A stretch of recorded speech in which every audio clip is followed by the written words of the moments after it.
자, 안녕하세요. 미술 치료 강의를 하고 있는 최인혁입니다. 어, 얼굴 잠깐 나올 거고요.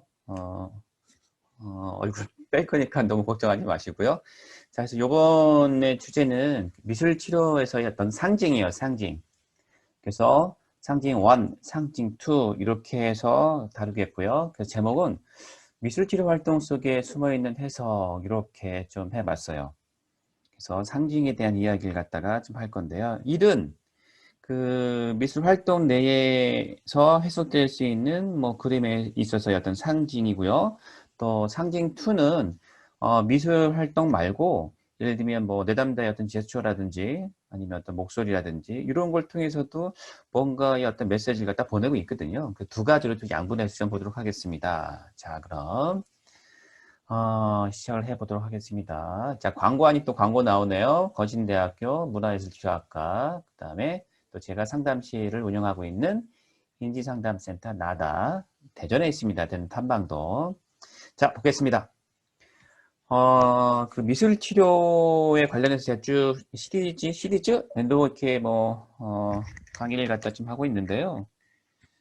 미술치료가 이제 뭐 심리치료의 한 유형 아니겠어요, 그죠? 그래서 이제 좀 크게 두 가지로 좀 본다라고 하게 되면, 크게 이제 치료로서의 어떤 미술과 또 심리 치료로서 이렇게 두 가지로 나눠서 좀 생각할 수가 좀 있을 것 같아요. 그래서 치료로서의 미술이라고 하는 개념은 일단 우리 어떤 미술이라고 하는 창작 과정 그 내에 있는 어떤 치유의 어떤 힘을 강조를 한 것이라고 본다라고 하게 되면요. 미술 심리 치료라고 하는 개념으로 본다라고 했을 때 우리 개인적인 어떤 뭐 정서라든지 이슈, 또 갈등, 이런 것들이 미술 작품 속에 이제 내재되어 있어요. 그래서 그러한 어떤 내재되어 있는 그 상징적 대화의 수단이라고 이제 볼 수가 있을 것 같아요. 그렇기 때문에 심리치료가 이제 필수이고 또 미술의 이미지는 또 언어적인 어떤 교류를 증가시킬 수 있던 수단이 될 수가 있다라고 하는 것들이죠. 또한 미술을 통해서 어떤 새로운 어떤 깨달음을 촉진을 시킬 수가 있고요. 그로 인해서 뭐 갈등 해소, 문제 해결, 또 어떤 긍정적인 변화와 성장, 치유를 이끌어낸다라고 하는 면에서 상징적이란 어떤 대화라고 하는 단어가 이제 여러분과 좀 이야기를 나눠야 될 것 같아요. 자, 그래서 자, 미술 치료는요. 또 의식 세계도 의식 세계지만 무의식의 어떤 세계를 갖다가 탐구해 나가는 어떤 효과적인 어떤 기법이라고 볼 수가 좀 있을 것 같아요. 그래서 우리 이제 언어가 이제 표현하지 못하는 것들이 좀 있잖아요, 그죠? 그래서 언어가 표현하지 못하거나 아니면 이 교묘하게 가정에서 감정이나 사고 같은 경우에는요, 비언어적인 어떤 표현, 즉 이제 무의식을 갖다가 이제 건드리면서 겁나게 적은 미술 표현을 통해서 이제 발견될 수가 있다라고 하는 것들이죠. 그런 점에서 좀 말씀을 드릴 수 있을 것 같고요. 예를 들어서 뭐 미술 작품을 통해서 어떤 표현된 감정이 있을 거 아니겠어요? 그런 감정에 대해서 뭔가 이야기를 함으로써 본인이 이제 고통스럽거나 또 자신을 괴롭히는 어떤 감정 이런 것들이 해소가 된다라고 하는 것들이죠. 그래서 그러한 해소가 그 미술이라고 하는 틀 안에서 이루어질 수가 있다라고 하는 것들이에요. 이제 많은 사람들이 요 미술 이제 그림을 통해서 자신의 어떤 감정 이런 것들 또 스트레스 또 우울을 갖다가 더 잘 이해를 할 수가 있고요. 또 그걸 통해서 삶의 의미를 찾을 수 있다라고 이제 볼 수가 있는 것 같아요. 고 같은 경우에도 그 고의 삶이 이제 굉장히 힘들었었잖아요, 그죠? 그래서 그가 그 일상적인 생활에서 가장 힘든 시기에 주옥 같은 작품들이 굉장히 많이 제작이 되었어요. 결국은 어떤 감정이나 갈등을 표현함으로써 치유가 된다라고 하는 것, 그렇게 좀 이야기를 갖다 드릴 수 있을 것 같아요. 자, 그래서 자, 이 미술 치료에서는요, 상징의 어떤 시각적 이미지가 미술 치료를 할 때 내담자로부터 이제 얻어지는 자료가 되고요. 또 내담자들에게 미술 작품을 만들도록 격려가 될 수가 또 있고요. 자, 이 상징화 능력을 발달시킬 수가 있다라고 하는 거예요. 이러한 상징화 능력 같은 경우에는 뭐 자아 기능과 연결되어 있음을 갖다 보여준다라고 하는데요. 상징화 능력이라고 이게 뭐 들어보셨어요? 그래서 뭐 표상, 또 기호라고도 얘기를 좀 하는데요. 요 상징을 갖다 형성하기 위해서는요, 뭐 지각, 기억, 학습, 개념화, 뭐 조직화 이런 거와 관련된 자아 기능이 충분히 발달되어야 돼요. 이게 쉽게 말씀드리자면은 뭐 이런 것들이에요. 저희가 이제 콜라주 작품을 하잖아요, 그죠? 콜라주 작품 한 다음에 자기가 마음에 들어오는 것, 마음에 드는 것 일단 쭉 씌워서 옆에 오려 놓으세요. 자, 그다음에 다 붙여 놓으세요. 다 붙인 다음에 거기에 한번 제목을 한번 붙여보시겠어요? 라고 하는 것들이죠. 그냥 내 눈에 들어오는 것을 갖다가 제목을 갖다 붙였단 말이죠.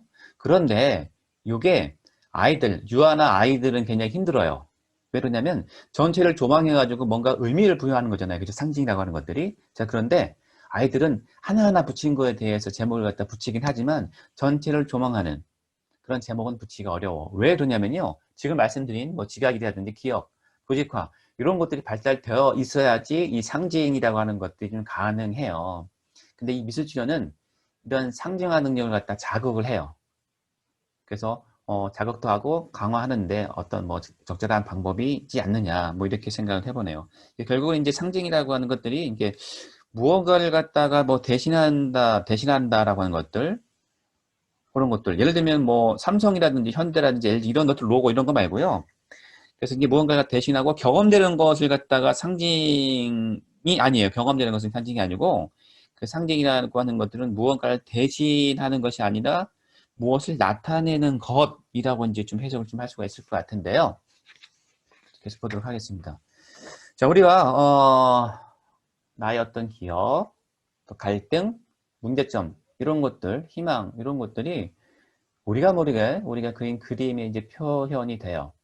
그래서 그림은 우리의 어떤 기쁨과 즐거움 이런 것들도 나타낼 수가 또 있고요.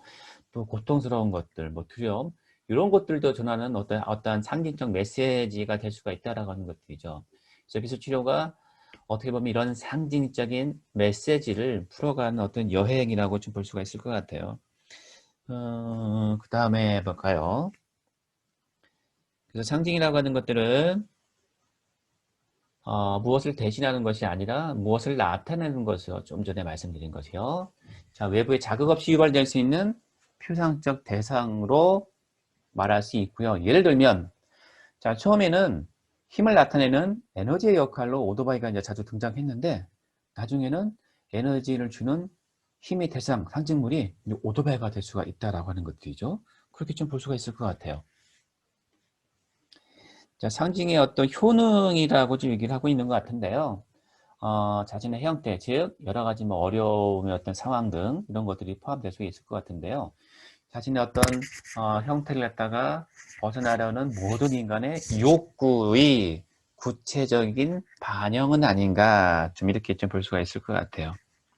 그래서 이제 상징화라고 하는 것들이 그 무의식적인 정신 내용의 의식적인 표현을 이제 제공하는 것들이죠. 그래서 정신적인 어떤 적응, 그다음에 어떤 상호 의사소통의 어떤 기능을 할 수가 있다라고 하는 것들이죠. 콜라주 생각하시면 될 것 같아요. 자, 그다음. 자, 이제 미술 작품이 볼까요? 의식성도 나타낼 수 있고요. 미술 작품 안에는요. 또 무의식성이 이제 동시에 내포가 돼요. 그래서 결국은 미술 작품에는 이런 상징성과 관련되는 것들인데 인간의 마음 깊은 곳에 숨겨진 어떠한 사실을 갖다 투사를 해준다라고 하는 것들이죠. 자, 그래서 요게 바로 그림을 통한 심리 검사의 원천이 된다라고 하는 것들이에요. 저희 이제 미술 치료 기법들이 굉장히 많아요. 뭐 집나무 사람, 그다음에 뭐 좀 아까 얘기했던 뭐 콜라주, 학교 생활화, 그다음에 가족화 등 굉장히 많이 있는데 그림을 통해서 결국은 이제 뭔가를 갖다 해석하려고 하는 것들이 아니겠죠? 근데 이 그림을 통해서 내 마음을 알아봐라고 해가지고 재미로 보는 심리 테스트 그런 개념이 아니고요. 그 안에 숨겨진 어떤 내용을 갖다가 끄집어내기 위해서는요, 어떤 상담적인 어떤 이론도 좀 알고 있어야 되고, 뭐 질문을 통해서 뭔가 숨어 있는 사실 갖다가 투사를 좀 해야 되겠죠, 그죠? 그렇게 이해를 하시면 될 것 같아요. 자, 그다음에 그 용 이렇게 들어보셨죠, 그죠? 자, 용의 어떤 상징화 능력을 과정을 살펴보게 되면요, 용은 상징이라고 하는 것들은 뭐 기억, 갈망, 우리의 어떤 기대, 우리 어떤 이상향 이런 것을 갖다가 몫을 갖다 내포하고 있다라고 얘기를 또 했고요. 그래서 이제 한마디로 상징이라고 하는 것은 우리의 정서를 담는 그릇이다. 이렇게 좀 설명을 했던 경우가 또 있어요. 음, 그렇죠. 그 결국은 그림을 그리는 사람이요. 그림을 그리면서 바로 자기를 갖다 형상화시킬 수 있고 뭐 개성화를 통해서 자기 치유 작업을 갖다 할 수 있다라고 이렇게 보시면 될 것 같아요. 자, 그다음에 또 프로이드. 자, 프로이드가 또 이렇게 얘기를 했네요. 볼까요?